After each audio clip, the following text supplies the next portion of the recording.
Hi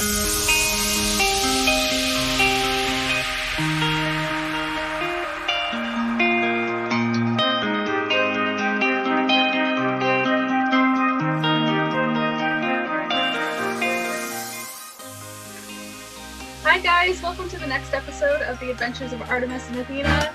I'm Artemis, that's Athena, and we're here to talk about makeup today. It's a fairly broad subject, something that is very near and dear to my heart. It's something I could ramble on about for hours and hours, but we're not going to do that today. And I'm the one that goes, if it takes longer than 15 minutes, I'm just not going to do it. I love makeup. I have worn makeup probably since I was like 10, because I've been a dancer since I was little.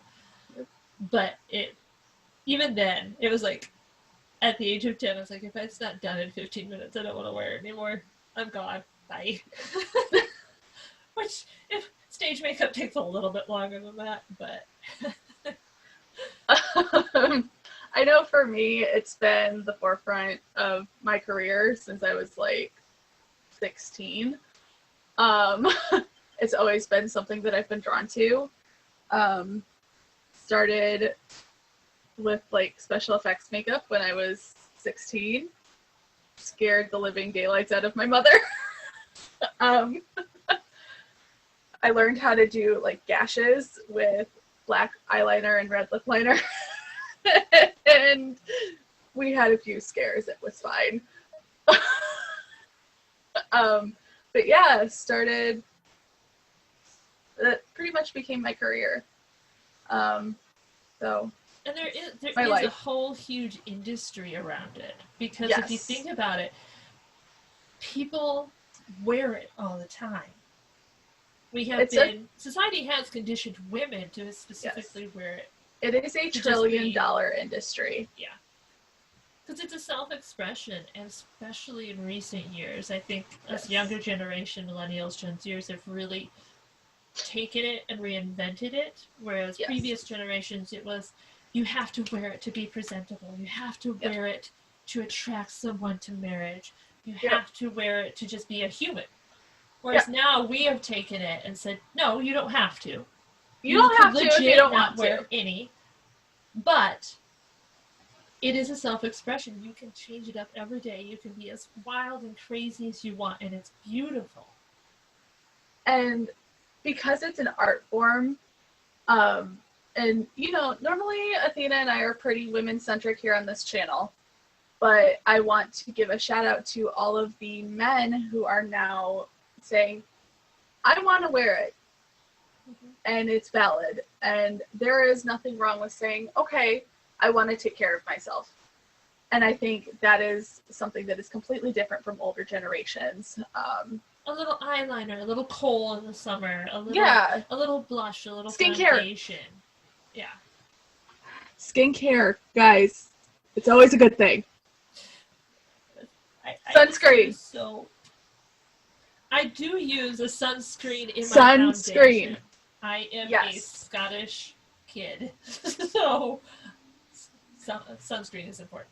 My favorite phrase is, I'm so pale, I'm translucent. And that's changed over the years. I've actually gotten some color as I've gotten older, which is weird. But I've lost all mine. I'm a very pale person, so I get my sunscreen from my makeup, because most of the time I'm rushing around to get ready for work, and I don't have time to grab a whole other separate sunscreen to put on under my makeup, let it sit for 5 minutes, let it soak in, do all the things, and then go to work. So it's becoming more of the norm. And I love that makeup now is not so much, yes, it is about beauty and doing something crazy with your face and having fun with it, but in that, there's still a lot of things that are good for your skin in makeup nowadays. I mean, because when I was younger, it smelled weird, tasted it was chemically funny, but now chemically it'll moisturize your skin, or it has sunscreen in it, even just lip gloss and eyeshadow and things like that have things that are Have really good for yeah. you as a human being. How they have, like, especially within the skincare realm, the companies that produce these products have seen, okay, most people don't get, this much of, hydration or vitamin C in their normal everyday life.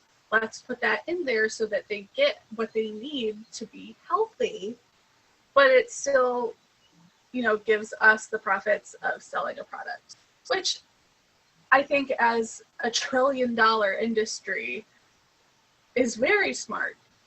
It has to be, because I think, especially when it is us younger generation that are latching onto it and using it daily as an expression, we don't want it to just be this powder sitting on our face. We Right. want it to do something. We want to know that it's environmentally friendly.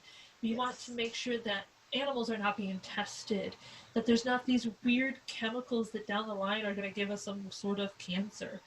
We're much more conscious, and we're much more willing to read labels, I think. And one of the biggest movements I've seen, I worked in the cosmetic industry, is the idea of conscious and clean beauty. And there are natural brands that are coming out with skincare and color cosmetic that are so good for your skin, but they're not skimping on the delivery system and how it wears throughout the day. The pigmentation of things that are beautiful. And we're also seeing a rise in Black-owned beauty, which is so great. Because as someone who's been in the industry for almost 7 years now, when I started, there was a lack of color cosmetics for people of color. Typically, you had like 3 or 4 shades, and that was it. And now we're seeing this explosion of tones and undertones and products. It's just phenomenal. So I think the idea of makeup is becoming more accessible to everyone, and I think that is in itself an art form. And more accessible price range wise as well. Yes. So it isn't just an elitist thing where you get to have the good makeup if you have the money. Yeah. I think there are so many more makeup brands that are accessible to everyone, every price point. In fact, my favorite are the cheapest ones. Yeah. They have been the kindest to me anyway. Like, and I will say this, like, this palette right here, I'm not gonna like show you the like label or anything. Like, this was very affordable. And, companies that might be considered pharmacy or drugstore brands are really kind of leveling themselves out with the more luxe brands that you would normally see like in your department stores and specialty shops. And you're seeing that divide that was once kind of like right here, is now kind of equal. And I think that is a testament to new technologies in the pigment processing systems and, ethically sourcing things. And so. And a demand for it. Yeah. It's an expression, it's an art form. A lot of people are doing it. There's so many YouTube tutorials. Let me tell you, I knew nothing. My makeup learning was like experimentation and dance competition makeup. So I didn't have the really cool how do I make myself not look like an absolute horror while I go to school like the today. The awkward makeup phase has all but been eradicated by YouTube. I think that's a good thing. Athena, it is fun. It should not be something that you're so embarrassed about, because it is such a fun way to change up your look in a temporary way. Athena and I had, those moments, and I grew up right at the beginning of the influencer boom. I was 17 when it first went. And, before then it was kind of scary. I decided to just fit an entire rainbow on my eye. That was a thing, though. I think that was totally a fad. It was like a color on your like a gradient of color on your face. Yeah. Also, y'all don't really want to go back to the early 2000s makeup, where we had the bright white liquid eyeliners, the frosting, yes. and then the frost on the lips. I'm sorry, y'all. It was my early high school days were not an attractive look of makeup. It was not a good thing, but now, like, it's fun, but no. The idea of the influencer boom, yeah, it has this great ability to inform and teach younger generations how to properly apply their makeup. So, one, they're not wrecking their skin, because that's your biggest organ, guys. You got to live with that for the rest of your life. You don't want to look like, it came out of 2000. But the caveat to having all of these influencers is it can be overwhelming. Like, I came up with Candy Johnson, Vintage or Tacky. She goes by her real name, Cora, now. And then, like, Nikki Tutorials. Yeah, I mean, I can try to look something up, and there's just so much. Let alone when I walk into a store and I'm just like, holy crap. Like, you're so inundated with, I just want purple. Just a purple. Why is there a sea of purple? I just want one. But if you love color, and I love color because of the art person in me, it's actually kind of fun to look at all the purples. But purple is not a good color for my eyes, just FYI. But it is. It's overwhelming. You're like, what? I don't know. Maybe this one? This one looks pretty. So it can be overwhelming at the same time as it can be fun. And now, with the influx of influencers, we're seeing, are these influencers actually a good thing for the new generations? And I think, and with products, because sometimes you get influencers and then you get these products that were rushed to be made. Yes. That are not necessarily the quality that needs to be out there. Yeah. So then I think you see this rush to do this, to rush to do that, versus taking the time to create something good. But there's good and bad. And I'm definitely in the camp that there's a lot more good than there is bad. And right now it seems like there's a lot of bad going on.